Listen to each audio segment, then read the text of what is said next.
D எழுத்துல உங்களுடைய பேர் இருக்கா? அப்ப இந்த வீடியோ உங்களுக்காக தான். எப்பயுமே ஒரு சமமான ஒரு மூட்ல இருக்கக்கூடியவங்க தான் இந்த டி எழுத்துல உள்ளவங்க. அதாவது சந்தோஷமா இருந்தாலும் சரி, துக்கமா இருந்தாலும் சரி, நிறைய காசு இருந்தாலும் சரி, காசே இல்லாம இருந்தாலும் சரி, எப்பயுமே ஒரே மாதிரியான ஒரு மனநிலையை நீங்க மெயின்டைன் பண்ணுவீங்க. மற்றவர்களுக்கு அறிவுரை சொல்றதுல நீங்க பெஸ்டான ஆளு.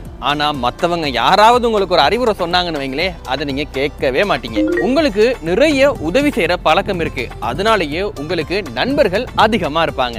உங்ககிட்ட யாராவது ஒரு வேலை கொடுத்தா அதுல உங்கள் சார்ந்த ஒரு விஷயம் இருந்துச்சு அப்படின்னு சொன்னா அதுல நீங்க கொஞ்சம் அலட்சிய போக்கா இருப்பீங்க. இதே மத்தவங்களுக்கு ஒரு வேலை செஞ்சு கொடுக்கணும் அப்படின்னு சொன்னா அதுல அதீத முயற்சி காட்டுவீங்க. அதாவது உங்களுக்கு ஒரு வேலை செய்யறதை விட மத்தவங்களுக்கு ஒரு வேலையை செய்து கொடுக்கறதுல நீங்க முயற்சி செய்யக்கூடிய ஒரு நபர் தான்.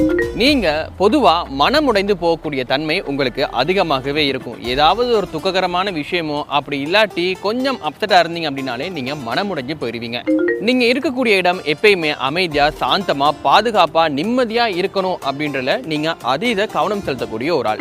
ஒரு விஷயத்துல முடிவெடுக்கிறதுல நீங்க சாதுரியம் மிக்க ஒருத்தர் அப்படின்னு சொல்லுவாங்க. ஏன்னா மற்றவங்களே உங்கள்கிட்ட கேட்டு தான் முடிவெடுப்பாங்க. அந்த அளவுக்கு ஒரு விஷயத்துல முடிவெடுக்கணும் அப்படின்னு சொன்னா பெர்ஃபெக்டா அடிப்பீங்க.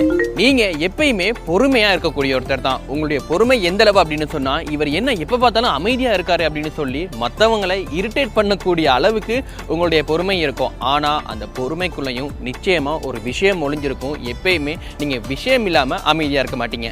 நீங்க எப்பயுமே ரியாலிட்டியை விரும்பக்கூடிய ஒருத்தவங்க. ஃபேண்டசி அப்படின்ற விஷயத்துக்குள்ள போகவே மாட்டீங்க. ஆனா உங்களுக்கு எப்பயுமே அந்த ஃபேண்டசி அப்படின்ற விஷயம் கை கொடுக்கும். கொஞ்சம் ட்ரை பண்ணி பாருங்க.